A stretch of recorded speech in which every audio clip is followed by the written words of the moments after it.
Olá pessoal, tudo bem com vocês? Eu espero que sim. Eu sou o professor Isaac, da UFPR de Palotina, e hoje eu vou fazer uma breve aula sobre alguns conceitos básicos da técnica de ressonância magnética nuclear, né? Conhecida como RMN. É importante ressaltar aqui, antes da gente começar, que o intuito dessa aula aqui não é ah, dar a fundamentação matemática da RMN, né? Porque a parte matemática dessa técnica ela é relativamente ah, complexa e essa disciplina, na verdade, ela tem o intuito de vocês usarem a técnica para determinação estrutural de moléculas orgânicas, tá?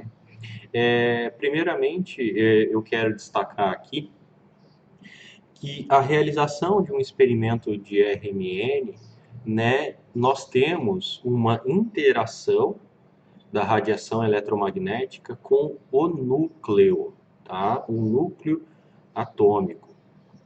Por que que eu quero enfatizar isso? Porque geralmente nas outros tipos de espectroscopia mais comuns, nós temos a interação da radiação eletromagnética com, com os elétrons, né? Isso acontece com o V-vis, acontece com o infravermelho e assim em algumas outras técnicas. Porém, na RMN, a interação ocorre estritamente com o núcleo, tá? É, e esse fenômeno, né, dessa interação com o núcleo, nós podemos fazer tanto numa molécula quanto num único átomo, num íon, num radical e numa rede cristalina, em sólidos também. Então, nós partimos aqui do pressuposto, né, que a radiação eletromagnética, né, quando ela é dirigida a um átomo, ela, no caso da RMN, ela interage basicamente somente com o núcleo. Então, essa onda de radiação eletromagnética, né, que tem uma energia dada pela constante de Planck vezes a frequência, ela tem uma frequência, né, uma energia específica para que nós consigamos interagir somente com o núcleo do átomo e não com os seus elétrons. Na verdade, não que os elétrons eles não vão ter influência nessa técnica, muito pelo contrário, eles terão influência. Porém, a radiação ela é basicamente apenas com o núcleo, beleza? Então vamos lá. Vou fazer uma breve revisão da radiação eletromagnética aqui. Vocês já viram isso? Então, né, dentro da radiação eletromagnética, nós dividimos em faixas de acordo com a frequência. Primeiramente, nós temos aqui as ondas baixas, né, e depois as ondas de rádio, né, começando com AM, FM, as de TV, radar. Aqui não está mostrado nesse esquema, né, mas em alguma parte nessa escala aqui, nós temos os micro-ondas, as micro-ondas, depois o infravermelho, o espectro visível, que é apenas uma breve faixa, né, de todo o espectro eletromagnético, ultravioleta, raio-x, raios gamas, raios cósmicos e assim sucessivamente. Bom, o que é essa radiação eletromagnética, né? Lá dos princípios lá de física básica. Nós temos uma componente elétrica e uma componente magnética, que elas são perpendiculares entre elas, né? Então, elas têm um ângulo de 90 graus entre esses tipos de radiação. A grande maioria das espectroscopias, a matéria ela interage com a componente elétrica da radiação eletromagnética, porém a RMN, né, nós vamos partir que a RMN ela interage com a parte magnética da componente, né, da radiação, desculpa, da radiação eletromagnética. Aqui então apenas algumas ilustrações, né, onde nós temos as ondas de rádio, os micro-ondas, os infravermelhos, a luz visível, ultravioleta, raio-x e raios gamas. Nesse outro esquema aqui é só para separar, né, que essas radiações elas são divididas entre radiações ionizantes e radiações não ionizantes. A radiação ionizante é quando nós temos um átomo, né, então eu vou desenhar um núcleo aqui, tentar desenhar, na verdade, e os seus elétrons, né, em volta desse núcleo. Então aqui nós temos alguns elétrons em volta do núcleo.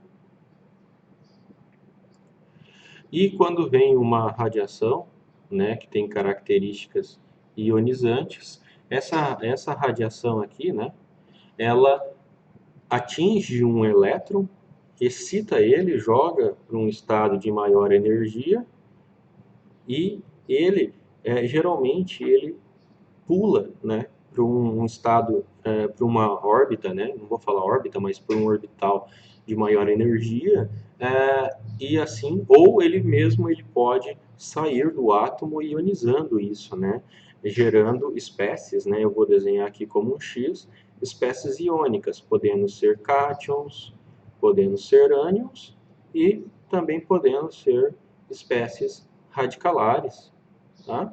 Espécies radicalares onde tem apenas um elétron desemparelhado. A radiação ionizante, não ionizante, desculpe, não que ela não seja prejudicial, né? Então, por exemplo, nós temos aqui o infravermelho, ele é responsável bastante por aquecimento, né? O micro-ondas também, né, um detalhe aqui, os equipamentos de micro-ondas, né, eletrodomésticos, eles têm uma telinha ali na frente, que eles têm uns buraquinhos, esses buracos, eles têm um tamanho específico, né, para não deixar a radiação micro-ondas passar. Bom, e toda essa radiação, na verdade, né, ela é descrita, né, deixa eu só apagar aqui, ela é descrita por essa equação, né, que a energia é um produto, né, da constante de Planck vezes a frequência, né? Então, a energia é diretamente proporcional à frequência, ou seja, quanto maior a frequência, maior a energia. Então, nós temos uma frequência muito grande nesses tipos de radiações ionizantes, consequentemente, a energia aqui, ela também vai ser muito grande. Então, dando um pouco mais de atenção agora à parte nuclear, né, nós precisamos entender, né, que o núcleo ele possui algumas propriedades magnéticas. E uma das propriedades, né, desse núcleo, na verdade, da matéria como um todo, é a propriedade intrínseca de ter um spin. O spin, geralmente, ele é conceituado, né, como se nós tivéssemos aqui uma esfera, e o spin, na verdade, é esse giro, né, dessa esfera, tanto em um sentido quanto no outro sentido. O spin, ele é uma propriedade intrínseca da matéria, então elétrons, eles têm spin, núcleos, eles têm spin, e até coisas macroscópicas, né, como o planeta Terra, a galáxia, né, elas giram, tá? Porém, voltando para o núcleo, né, então o spin nuclear, ele é representado pela letra I. Tá? Como nós sabemos aqui um valor aproximado, né, do spin nuclear, analisando o número atômico e a massa atômica? Bom, como assim? Essa tabela aqui ela é bem interessante, porque nós podemos prever né, um valor para o spin nuclear apenas analisando o número de prótons e a massa a massa atômica, né, daquele determinado átomo que nós queremos analisar. Por exemplo, se nós tivermos um número de prótons par e uma massa par, nós vamos ter um spin nuclear zero, ou seja, não gira, né? Por exemplo, a espécie mais comum de átomo de carbono, né, o isótopo mais comum de átomo de carbono e também o isótopo mais comum do oxigênio, eles não apresentam um spin nuclear. Na verdade, o número de spin nuclear é zero. Quando nós temos um número de prótons par e a massa ímpar, nós temos um valor semi-inteiro. Por exemplo, isótopo do carbono 13, isótopo do oxigênio 17. Quando nós temos um número de prótons ímpar e uma massa ímpar, nós também temos um número semi-inteiro. Por exemplo, o hidrogênio, né, o isótopo mais comum do hidrogênio, isótopo mais comum do nitrogênio e outros isótopos aqui. E quando nós temos um número de prótons ímpar e a massa par, nós também temos um número inteiro, né? Por exemplo, o deutério, tá? Só para relembrar aqui para vocês, né, o hidrogênio, ele existe em 3 isótopos conhecidos, né? Nós temos o hidrogênio normal, que nós representamos com um H, nós temos o deutério e nós temos também o trítio. Tá? Esse último aqui, ele apresenta, ele é radioativo.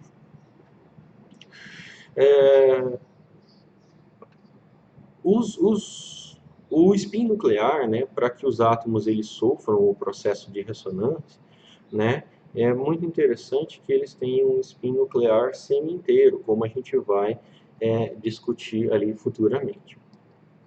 Aqui é uma tabela um pouco mais expandida, né, onde nós temos o núcleo, né, daquele determinado isótopo, a sua abundância, o valor, né, de spin.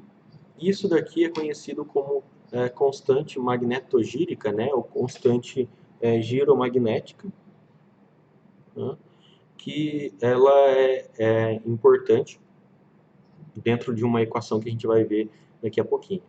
Então, por exemplo, quando a gente compara o hidrogênio com o deutério, né, nós temos 99,98% de abundância desse isótopo, e o restante, basicamente, 0,02% de abundância.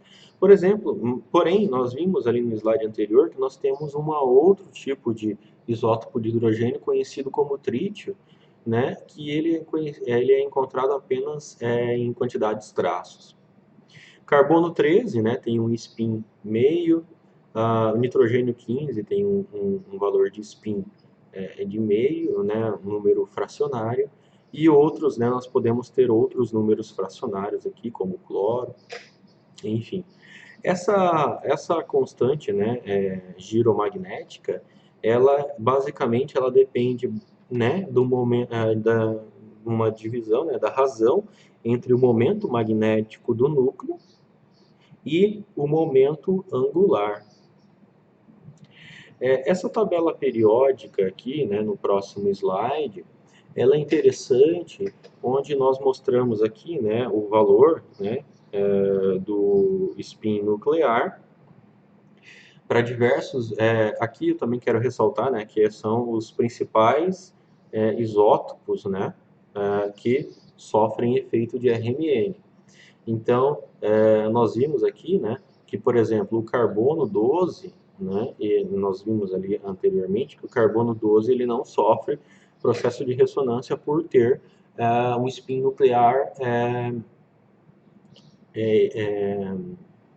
zero, né? Porém, o carbono 13 ele possui um spin nuclear de meio, tá? Então, essa tabela aqui mostra os principais isótopos que possuem sofrem efeitos de RMN. Falando do átomo de hidrogênio, né, nós sabemos aqui que o átomo de hidrogênio ele contém apenas um próton e um elétron. A carga atribuída ao próton ele também se movimenta em redor do próprio eixo, tá? Então, o elétron ele possui, né, um spin, ele gira, porém o núcleo ele também apresenta uma rotação no seu próprio eixo, que é o número de spin, né? E o movimento, né, nós sabemos lá da física básica que o movimento de qualquer carga elétrica gera uma corrente elétrica e essa corrente elétrica cria um campo magnético ao seu redor. Então, falando especificamente do núcleo, né, nós sabemos aqui que o núcleo ele apresenta uma carga positiva. Qualquer carga elétrica em movimento gera uma corrente elétrica e essa corrente elétrica gera um campo magnético ao seu redor. Então, é como se fosse, né, um núcleo atômico, né, por ele ser eletricamente carregado na forma positiva, nós podemos associar o núcleo como um pequeno ímã, né, onde nós temos o polo norte, o polo sul e um momento magnético, né, geralmente apontando do polo norte para o polo sul, onde aqui nós temos um campo magnético, né, saindo do norte,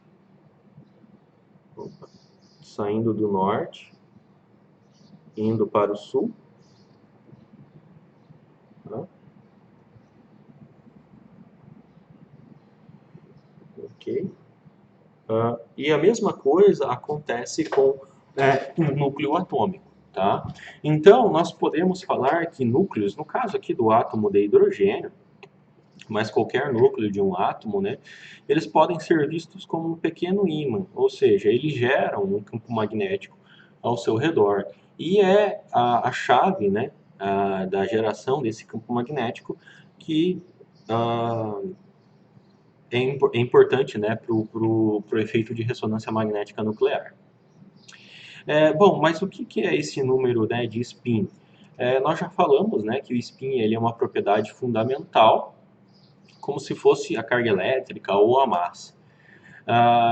Então, esses prótons, elétrons e bem os nêutrons, eles apresentam spins, né? Aqui eu só coloquei, né, o exemplo de dois tipos, né, quando apresentam um spin, dois tipos de spin, né, mais meio e menos meio. Porém, nós sabemos que existem outros tipos de spin fracionários, né? E quando o número de spin ele é zero, no caso, ele não gira em torno do seu próprio eixo. Tá? Então, nós temos aqui um núcleo atômico, nós temos aqui um campo magnético, né, um sentido, né, do campo magnético representado como B0, e o núcleo atômico ele gira em torno do seu próprio eixo, tendo, né, um valor de spin.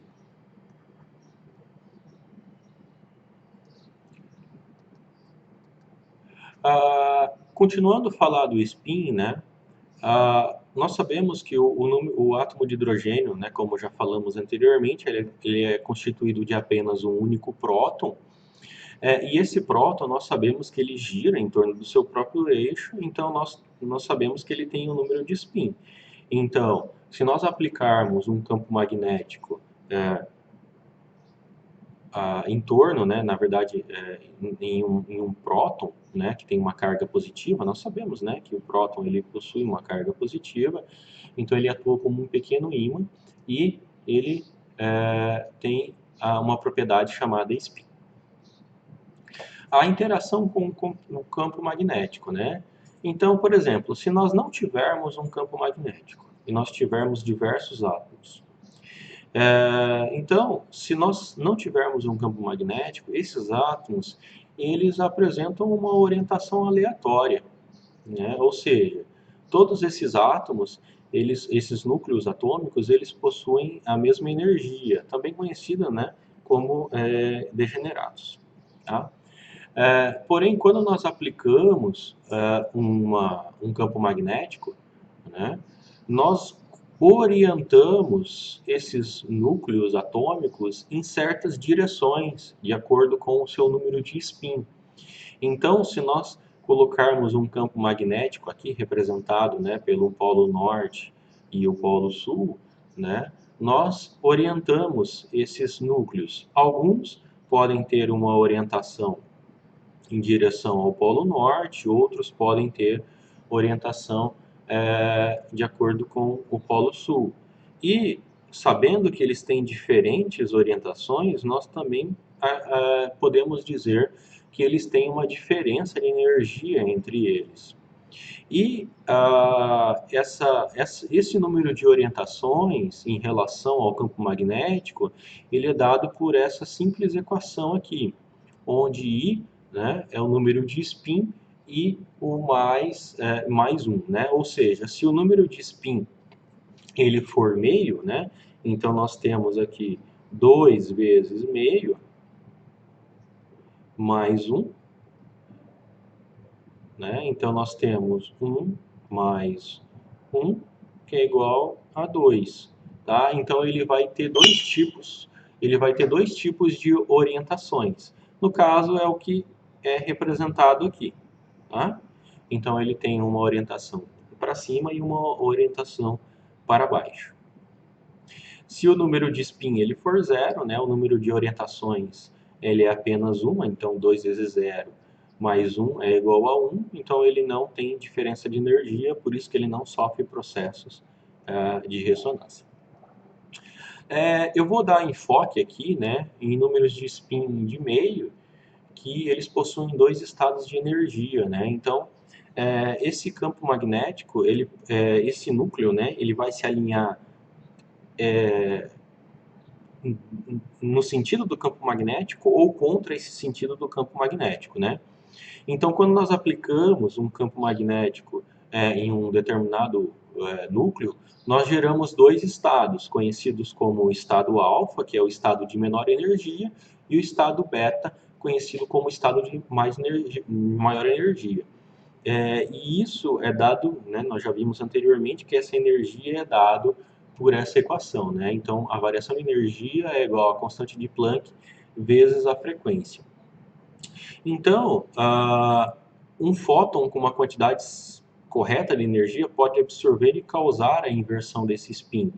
Então, se nós temos um spin, um núcleo atômico, né, com um determinado número de spin, e nós colocamos uma certa radiação eletromagnética, que esse núcleo, só colocar aqui, que esse núcleo ele consiga absorver, esse núcleo ele pode inverter o seu número de spin, ou seja, passar de um estado de menor energia para um estado de maior energia, né? Então, essa animaçãozinha mostra, né? Então, o estado de menor energia, conhecido como estado alfa, e o estado de menor energia, conhecido como o estado beta.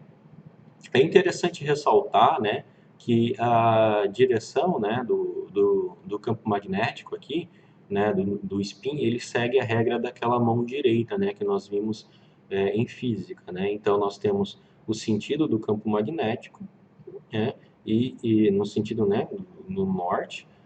Então, aqui é como se fosse o polegar e aqui a direção, né, da rotação, nesse caso, nesse sentido, né, ele segue a regra da mão direita. Então, quando nós temos um ímã, né, nós geramos, nós temos estados aleatórios, e aí quando nós aplicamos ímã, nós temos uma diferença de energia, e essa partícula, ela pode, se nós aplicarmos, né, aqui ó, como ele é representado aqui, nós aplicarmos uma diferença aplicarmos uma determinada radiação, nós podemos excitar, né, aquele determinado núcleo atômico, e ele pode subir do estado de energia alfa, né, para o estado de energia beta, que é o de maior energia.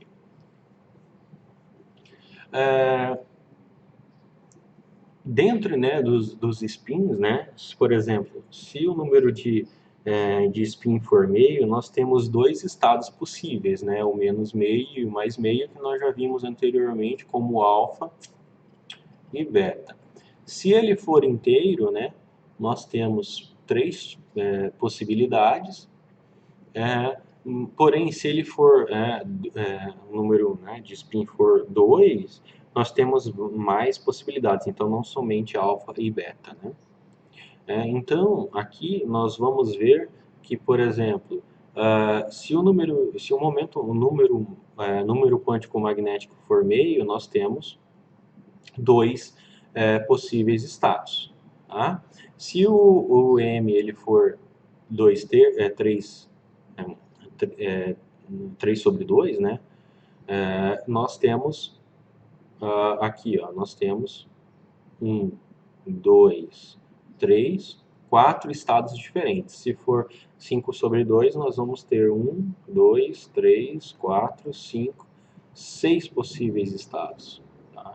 Então, só que para exemplificar esse tipo, nós vamos trabalhar com átomos que eles têm apenas o número de spin meio, né?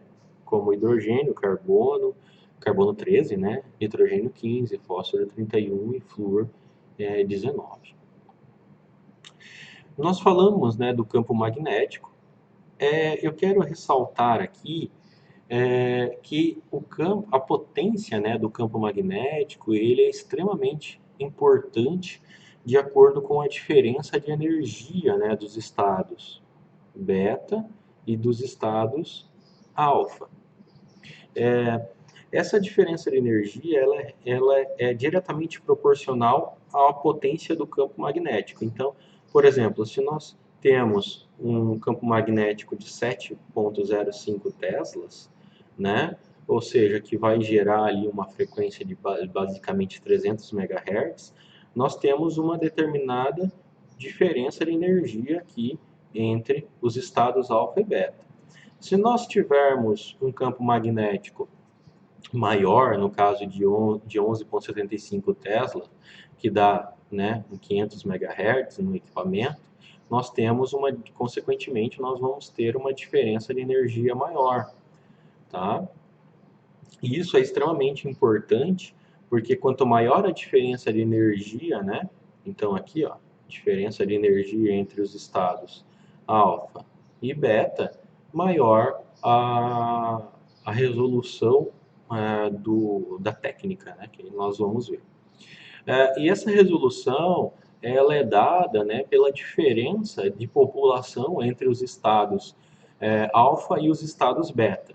Então, se nós utilizarmos um campo magnético, ou seja, na ausência, né, de campo magnético, ou seja, 0 teslas, nós não temos diferença de energia entre os estados alfa e beta. Porém, se nós utilizarmos um campo magnético de 2,35, nós temos, se nós considerarmos, né, 2 milhões de partículas, 2 milhões de núcleos, nós temos 1 milhão de núcleos no estado de maior energia e 1 milhão de núcleos mais 16 no estado de menor energia. E quando nós aumentamos, né, esse campo magnético, nós aumentamos também a diferença. Ó. Então, nós tínhamos 16, 64, 128, né? Então, nós vamos dobrando. Aqui, na verdade, dobrando não, né? Aqui nós não dobramos, né, o campo magnético, mas com o aumento do campo magnético nós temos um excesso. Como isso é calculado e isso é importante?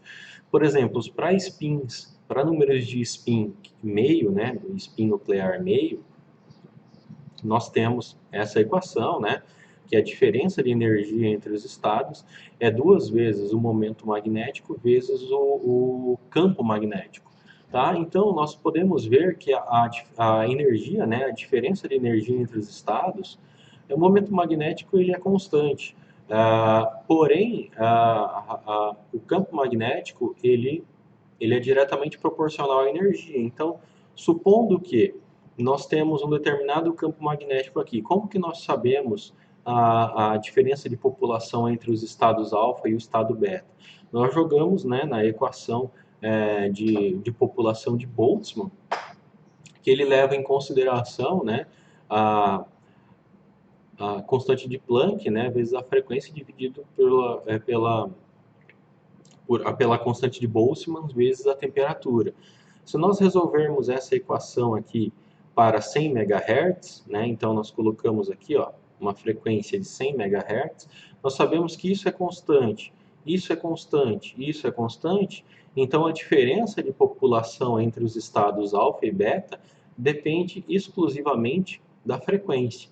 Então, se nós temos uma frequência de 100 MHz e nós fazemos esse cálculo, nós vemos que tem uma diferença de aproximadamente, deixa eu voltar aqui, nós temos uma diferença de 16, tá? Então, a cada 1 milhão de núcleos, na verdade, a cada 2 milhões de núcleos, né, nós temos 16 átomos, 16 núcleos em excesso no estado de menor energia, né, que é conhecido como estado alfa.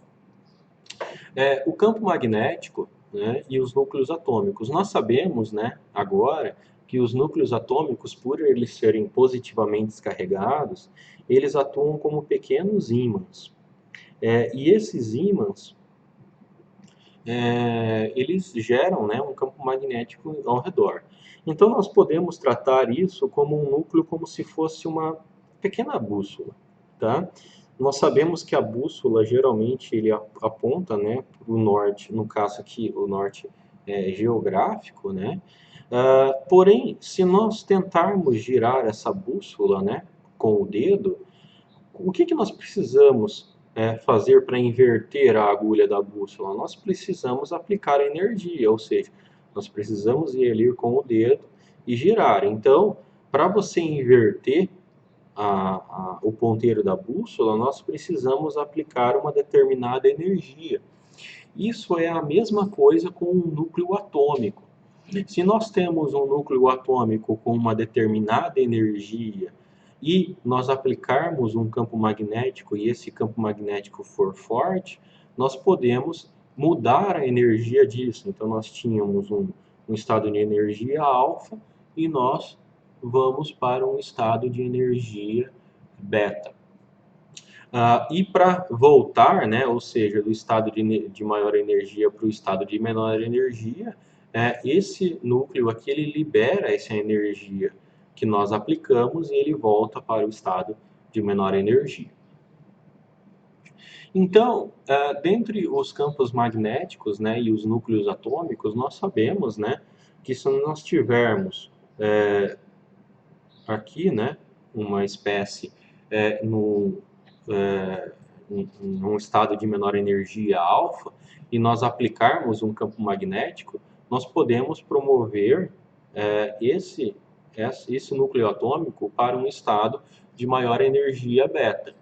Porém, nós sabemos que essa diferença, né, de energia, né, delta E, entre os estados alfa e beta, ela é diretamente proporcional à frequência e é diretamente proporcional à potência, né, do campo magnético.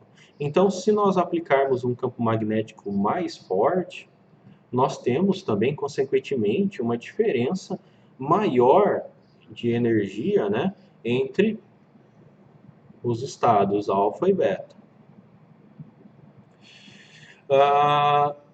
Então, nós sabemos que quanto maior o campo magnético que nós aplicamos em um determinado núcleo atômico, maior vai ser a diferença de energia entre esses estados. Então, quando um núcleo atômico ele passa do estado alfa para o estado beta, nós precisamos de maior energia para que isso aconteça, tá? Devido ao campo magnético. Porém, quando ele volta, né, do estado beta para o estado alfa, ele também libera uma quantidade de energia maior. E aí nós temos a sensibilidade aumentada da técnica de ressonância. Outra propriedade importante de um núcleo atômico é o movimento de precessão. Nós temos um núcleo atômico aqui e nós aplicamos um campo magnético B0 nele. Porém, não necessariamente esse núcleo atômico ele vai estar totalmente alinhado, né, ao campo magnético. Ele pode ter, né, um dipolo magnético nuclear que esse movimento do próton ele não seja exatamente paralelo ao campo magnético, tá? E essa diferença, né, de não alinhamento, né, no campo magnético, ele é conhecido como um movimento de precessão. Para exemplificar, né, esse movimento de precessão, ele é parecido como um peão, né, quando nós jogamos um peão, e ele gira em torno do seu próprio eixo, mas com um certo ângulo, né, e esse ângulo ele é conhecido como ângulo de precessão. Isso também acontece com os núcleos atômicos, né, como acontece com o nosso planeta, nós sabemos que tem esse movimento aí de precessão.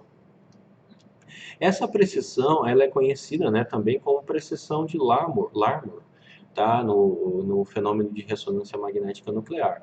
Então nós temos um determinado campo magnético B0 aqui, ele é aplicado, ocorre uma polarização, né, desse núcleo, porém esse núcleo ele está alinhado ao campo magnético, mas não necessariamente é paralelo ao campo magnético.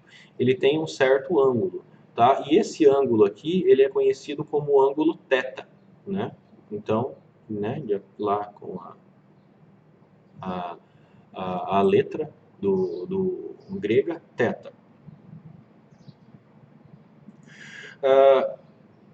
Nós temos dois tipos de processos que podem ocorrer, né? Ou seja, só deixa eu voltar aqui. Quando nós excitamos, né, um núcleo atômico, ele passa, né, do estado de menor energia para o estado de maior energia. Ele está alinhado aqui com o campo magnético. Porém, esse campo magnético, quando ele é retirado, né, ele sofre um processo de relaxação, ou seja, esses núcleos eles voltam para o estado de menor energia.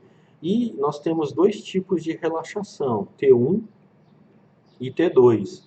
A T1 é o sentido de relaxação, né, no sentido vertical, né? Então ele está aqui, ele cai para um estado de menor energia. E o T2 é o horizontal, né? Então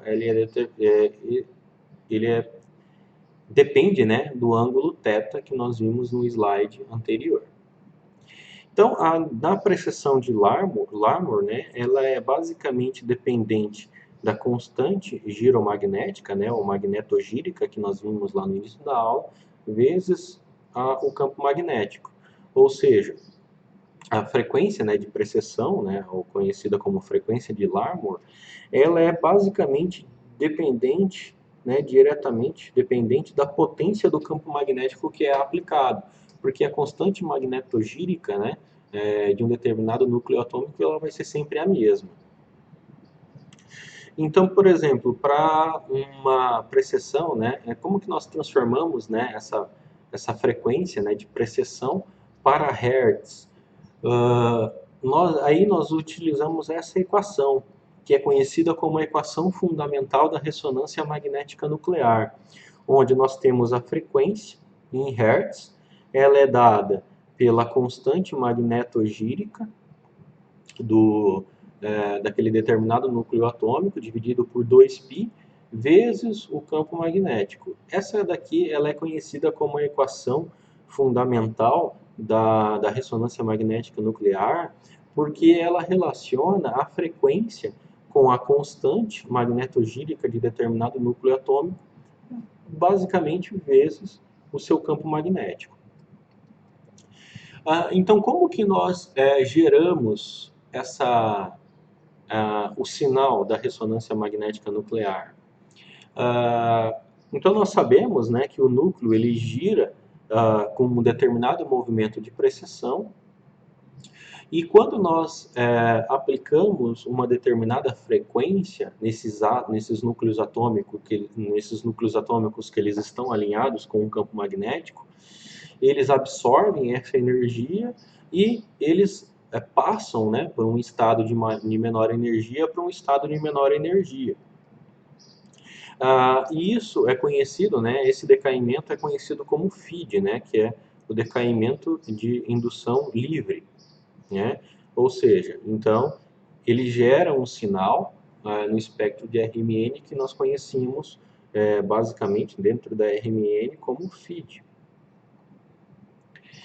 Então aqui, né, tem um videozinho que mostra como que isso ele ocorre, né? Deixa eu colocar aqui para vocês. Então nós temos um núcleo, aqui ele está alinhado com um determinado campo magnético, e aí quando nós colocamos, né, uma frequência, né, uma determinada radiação, no caso representada como essas ondas verdes, uma determinada frequência de rádio, ele gera, né, o núcleo ele absorve essa frequência em um determinado, cada núcleo ele absorve uma determinada frequência, e aí você gera uma transição de energia e, consequentemente, quando ele volta, né, para aquele estado de energia original, aqui, o estado de energia original, ele, ele decai, como nós conhecemos, e esse decaimento ele é conhecido como feed. Então, conhecendo, né, a equação fundamental da RMN, sabendo que a frequência ela é diretamente proporcional à potência, né, à intensidade do campo magnético, para um determinado núcleo atômico, né, então, por exemplo, o hidrogênio aqui, né, nós sabemos que o hidrogênio ele tem uma determinada constante magnetogírica e a frequência, né, de absorção do hidrogênio ele é diretamente proporcional à intensidade do campo magnético. Porém, numa molécula, nós sabemos que uma molécula ela pode ter diversos átomos de hidrogênio. Vendo dessa maneira, nós poderíamos imaginar que, como ele é dependente apenas do campo magnético, todos os átomos de hidrogênio eles absorveriam a energia numa determinada frequência específica e uma determinada frequência única, no caso. Porém, isso é válido, então o sinal de RMN, né, quando a gente faz lá a análise de RMN, ele deveria gerar apenas um único sinal para todos os átomos de hidrogênio. Isso seria válido se nós estivéssemos analisando somente o núcleo, né, do átomo de hidrogênio sem a interferência dos elétrons. Lembra no início da aula que eu falei para vocês que os elétrons eles também têm uma importância significativa nos espectros de ressonância, porque os elétrons eles também como eles são negativamente carregados, né, então nós temos aqui um elétron e ele tem uma carga negativa, né, ele possui uma carga negativa. Ele também atua como um pequeno ímã. Então ele gera um campo magnético, e esse campo magnético induzido, né, pelo elétron, ele é contrário ao campo magnético aplicado. Então, na verdade, né, a frequência, né, na verdade, do campo magnético ali, o campo magnético, ele é o campo magnético induzido, aplicado, menos o campo magnético induzido pelo elétron. E aí nós temos o campo magnético resultante. E nós sabemos que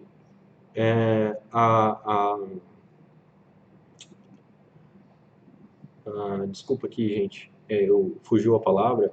Nós sabemos aqui que o número de os átomos de hidrogênio em uma determinada molécula, né, se a molécula for apolar, totalmente apolar, né, por exemplo, como o etano, né, onde nós temos 3 átomos de hidrogênio aqui,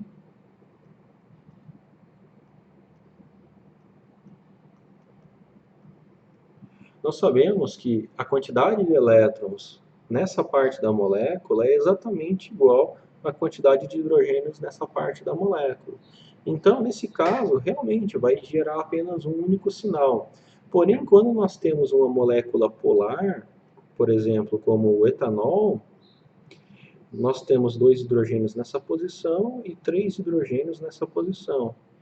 Quando nós temos a presença de um átomo eletronegativo, no caso o oxigênio aqui, ele puxa, né, os elétrons para ele, por ele ser eletronegativo, gerando uma diferença de quantidade de elétrons nessa região e diferente dessa região. Então, nós sabemos que eles podem gerar sinais diferentes no espectro. Olha só que interessante, né? O primeiro espectro de etanol obtido em 1961 em apenas 30 MHz. Né? Nós vemos que ele gerou 3 sinais, né? Então, 1, 2, 3 sinais. E esses sinais, né, quem realizou esse trabalho, viu que a área, né, de integração aqui entre esses sinais, eles eram proporcionais, ou seja, 1 2, 3. Por incrível que pareça, né, nós sabemos aqui que numa molécula de etanol nós temos um hidrogênio nessa posição, dois hidrogênios nessa posição e três hidrogênios nessa posição. Então foi visto que a integração das áreas desses sinais, eles davam a quantidade de hidrogênio respectiva naquele ambiente químico. Hoje nós obtemos, né, deixa eu apagar aqui, hoje nós obtemos espectros, né, modernos do etanol, nós vemos que esses sinais, na verdade, eles têm algumas características diferentes que nós vamos ver futuramente. Então, dentro da aquisição, né, da geração do sinal, nós temos aqui, nós temos que aplicar um campo magnético, nós aplicamos uma frequência, uma determinada energia, né, nas ondas de rádio, nesse núcleo atômico alinhado, né, com o campo magnético, ele sofre um processo de absorção, ele passa, né, para um estado de maior energia, e aí quando essa frequência ela é retirada, né, essa onda de rádio ela é retirada, ocorre uma emissão e ele volta para o estado de menor energia. E esse decaimento do estado de maior energia para o estado de menor energia, ele é conhecido como feed. E esse feed, a partir, né, de uma transformada de Fourier, nós obtemos o espectro de RMN. Bom, gente, nessa aula eu falei brevemente, né, dos conceitos de RMN, de uma forma relativamente superficial. Nas próximas aulas eu vou dar mais alguns detalhes para vocês sobre algumas propriedades fundamentais dos espectros de RMN. Beleza, gente? Um grande abraço. Qualquer coisa, só escrever aí, tá bom? Até mais.